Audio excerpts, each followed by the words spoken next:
Election commission, రక్షణ ఇవ్వాల్సింది ఎవరు? పోలీసులు. ఎలక్షన్ కమిషను, పోలీసులు, తెలుగుదేశం గుండాలు, చంద్రబాబు నాయుడు, లోకేష్ ఏకమైపోతే ఇంక ఎలక్షన్ ఏముంటుంది అక్కడ? గుద్దుకోవడమేగా. అదే జరుగుతుంది అక్కడ. ఇంకా నయం ఇది బ్యాలెట్ వల్ల ఇదంతా జరుగుతుంది. కానీ మామూలుగా ఈవీఎం మిషన్లు అయితే అందరినీ అలౌ చేసేవాళ్ళు, వాళ్ళు ప్రాపర్ మిషన్లు పెట్టుకునేవాళ్ళు. ఇంత దారుణమైన ఎలక్షన్ జరిగి ఏమి సాధిస్తావయ్యా చంద్రబాబు నాయుడు అని అడుగుతా ఉన్నా. ఏమి సాధించగలుగుతావా అని అడుగుతా ఉన్నా. దారుణమైన ఎన్నిక చేసి నంద్యాలలో ఏమి సాధించావు? ఇవాళ పులివెందుల్లో జగన్మోహన్ రెడ్డి గారి నియోజకవర్గంలోనే పులివెందుల జడ్పీటీసీని ఓడించానని నువ్వు అనుకోవడం కోసం ఇంత కష్టపడుతున్నావు, ఇన్ని డబ్బులు ఖర్చు పెడుతున్నావు, ఇంత దుర్వినియోగం చేస్తున్నావు. ఏమవుద్ది కసిపెరగదమాలో?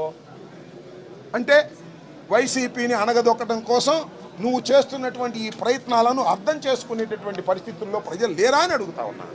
ఒక దుర్మార్గమైనటువంటి ఎన్నిక వాళ్ళను మీరు ఒంటిమిట్టలోను అదేవిధంగా పులివెందుల్లోనూ చేసేటటువంటి కార్యక్రమం చేస్తున్నారు. దీనికి మీరు మూల్యం చెల్లించక తప్పదని కూడా ఈ సందర్భంగా నేను చెప్పదలుచుకున్నాను. అడిగాం, మళ్ళీ మాకున్న ఆప్షన్స్ ఏమున్నాయి? న్యాయస్థానానికి వెళ్ళాం. న్యాయస్థానం వారు కూడా చాలా ఖచ్చితంగా చెప్పారు, ఎన్నిక నిష్పక్షపాతంగా జరపాలి అని చెప్పారు. వీళ్ళు కూడా నిష్పక్షపాతంగా జరుపుతున్నామని చెప్తున్నారు. మీరు చూస్తే వార్తలు చూడండి, గ్రౌండ్లో చూడండి, ఎక్కడ చూసినా అన్యాయం, అక్రమం. ఎవరు ఓటు రేపు మీరు చూడండి ఎంతమంది మా ఓటు మేము వేసుకోలేదు బాబు, మా ఓటు జమ్మల మడుగోళ్ళు వచ్చేసారు, మా వాళ్ళు పక్కనున్న కాన్స్టిట్యున్సీ నుంచి వచ్చేసారు అని చెప్పేటటువంటి పరిస్థితి వాళ్ళు వస్తుంది. కేవలం 10,601 ఓట్లను మీరు ఈ విధంగా చేసి ఏదో ఒక విధంగా గెలవాలనేటువంటి తాపత్రయంతో మీరు ప్రయత్నం చేయటం అనేది ప్రజాస్వామ్యం కూని అయ్యేటటువంటి పరిస్థితుల్లో ఇవాళ ఉంది. అంతేకాదు హేమంత్ రెడ్డి గారు ఉన్నాడు కదా, మా జడ్పీటీసీ మెంబర్ కంటెస్ట్ చేస్తున్న ఆయన మెంబర్, సడన్గా పొద్దున గన్మెన్ మార్చేశారు, కొత్త గన్మెన్ వేశారు. అంటే హేమంత్ రెడ్డి ఎక్కడుండే సమాచారం ఇవ్వటం కోసం, హేమంత్ రెడ్డి కంట్రోల్ చేయటం కోసం ఉన్న గన్మెన్ ఎందుకు మార్చారండి? కారణం ఏంటి? ఆయన మీ వాడేగా, ఆ గన్మెన్ కూడా ప్రభుత్వం నుంచి వచ్చిన వాడే కదా, ఆయన ఎందుకు మార్చవలసి వచ్చింది అని అడుగుతా ఉన్నాను ఈ సందర్భంగా. ఇదన్నీ కూడా చాలా క్లియర్గా ప్రజాస్వామ్యం కూని అయిపోయింది అనేటువంటి విషయం చాలా స్పష్టంగా అర్థమవుతా ఉంది. చంద్రబాబు నాయుడు గారికి నేను చెప్పదలుచుకున్నాను, చెప్పడం కాదు, చంద్రబాబు నాయుడు గారికి హెచ్చరించదలుచుకున్నాను. అయ్యా, ప్రజాస్వామ్యంలో ఆఫ్టర్ ఆల్ ఒక జడ్పీటీసీ ఎన్నిక కోసం ఇంతగా దిగజారిపోయావు, ఇంతగా యంత్రాంగాన్ని నువ్వు సొంతంగా ఉపయోగించుకునే కార్యక్రమం చేస్తున్నావు, ఇంతగా రెచ్చగొడుతున్నావు, ఇంతగా హింస చేస్తున్నావు. దీనికి ప్రతిఫలం నారా చంద్రబాబు నాయుడు గారు నువ్వు అనుభవించక తప్పదు, రాబోయే కాలంలో గుర్తుపెట్టుకోమని కూడా మనం చేస్తాం. ఏం జరిగింది నాకు అర్థం కాదు. ఒక్కసారి ఆలోచించండి. ప్రజలు మాకు ఇచ్చిన మ్యాండేట్ 151 కాదు, 164. రాష్ట్రం మొత్తమే చూసుకుంటే 11 మంది అవతల ఎమ్మెల్యేలు ఉన్నారు, 164 మంది మా ఎమ్మెల్యేలు ఉన్నాం. నిజంగా మేము దాడే చేయాలి, మేము కక్షే సాధించాలి, లేదు అవతలవాడు అంతే చూడాలి అనుకుంటే ఈ రోజుకి మిగతా 164 నియోజకవర్గాల్లో ఉన్న వైఎస్ఆర్సీపీ నాయకుడు ఎవడైనా రోడ్డు మీద తిరగలడా? చెప్పండి ఒకసారి. మీరు విషయం వినండి. మీరు అడిగారు, నేను సమాధానం చెప్తున్నా. నేనేం చెప్తున్నానంటే ఇలాంటి యాటిట్యూడ్, అలాంటి బిహేవియర్ మాకు లేదు.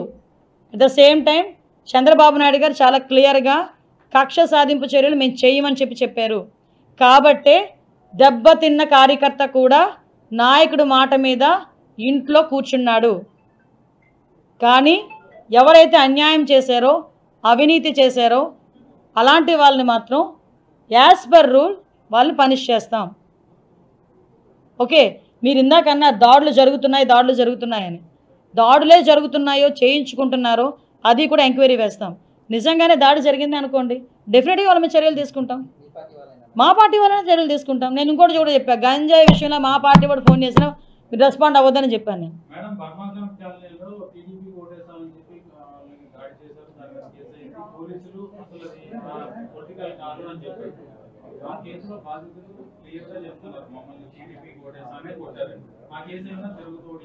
లేదమ్మా, వాళ్ళతో మాట్లాడతాను ఒకసారి డెఫినెట్గా.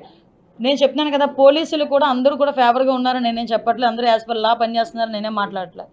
వాళ్ళలోని కూడా మిక్సింగ్ ఉంది, డెఫినెట్గా ఉంది ఆ మిక్సింగ్. దాన్ని కూడా మేము ప్రక్షాళన చేస్తాం. నాకు ఇంకా 3 days అయింది హోమ్ మినిస్టర్ ఇచ్చిన, టూ ఎర్లీ కదా. ఎస్,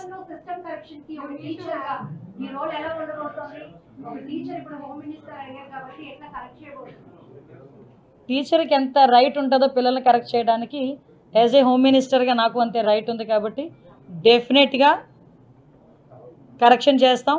మా మార్క్ అంటూ ఉంటుంది. శాంతి భద్రతల విషయంలో ఇప్పుడు బెత్తం పట్టుకోకూడదు, లాఠీ పట్టుకుంటే ఒప్పుకోరు కాబట్టి వద్దు, రెండు వద్దు. నోటి మాట చాలబ్బా, పని చేయించుకోవచ్చు.